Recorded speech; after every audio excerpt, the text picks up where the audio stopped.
enchanted horse. The king of Persia held court in the city of Shiraz.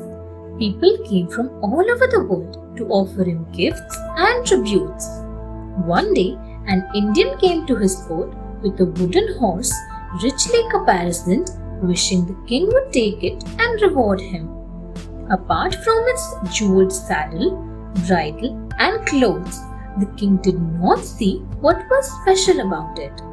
"It is an enchanted horse, sir," explained the Indian. "It can fly you anywhere you wish and return in a flash." The king asked him to demonstrate this by fetching a flower from a neighboring mountain. The Indian mounted, vanished, and returned within an hour with the flower. The king wanted the horse. He told the Indian to ask whatever he wished in return for it. The Indian asked for the hand of the king's daughter, which made the king's son angry.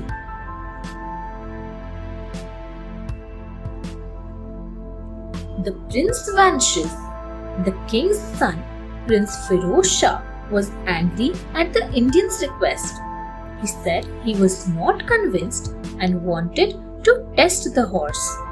Without waiting to find out how to bring the horse down, Firoz mounted and rushed off, vanishing from everyone's sight.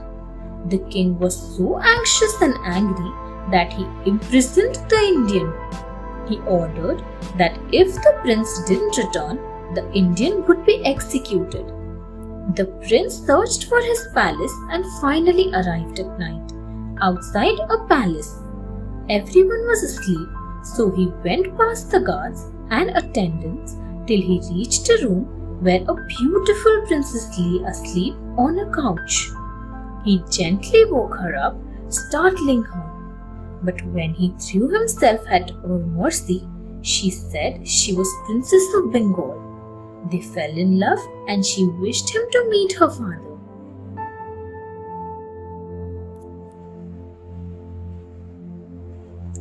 The Revenge. The prince wished to meet the king of Bengal with his attendants and proper respect. With them, he suggested that they should go away to Shiraz and return later for his blessings. He took the princess on the enchanted horse to a mansion outside Shiraz. "I will tell my father and then take you with all honor and ceremony to the palace," he told her, leaving her there. The king of Persia was overjoyed to see the prince, who told him about the princess.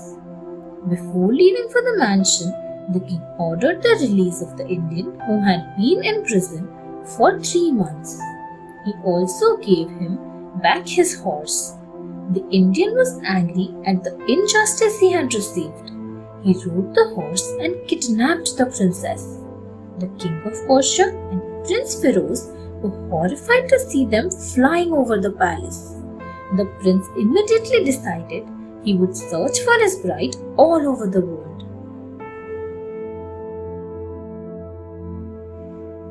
The Sultan of Kashmir.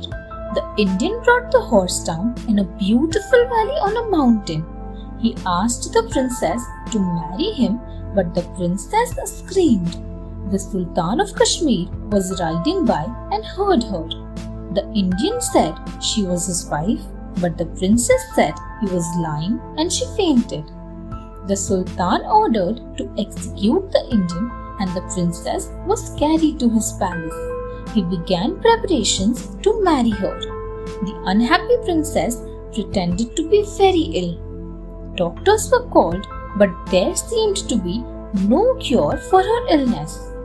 The prince, who had reached Kashmir, heard of the princess' illness and went to her dressed as a physician. She began recovering as soon as she recognized Firoz. He told the Sultan that if the horse on which she arrived was brought to her, she would recover fully. As soon as the horse came, he and the princess flew back to Shiraz. Thanks for watching.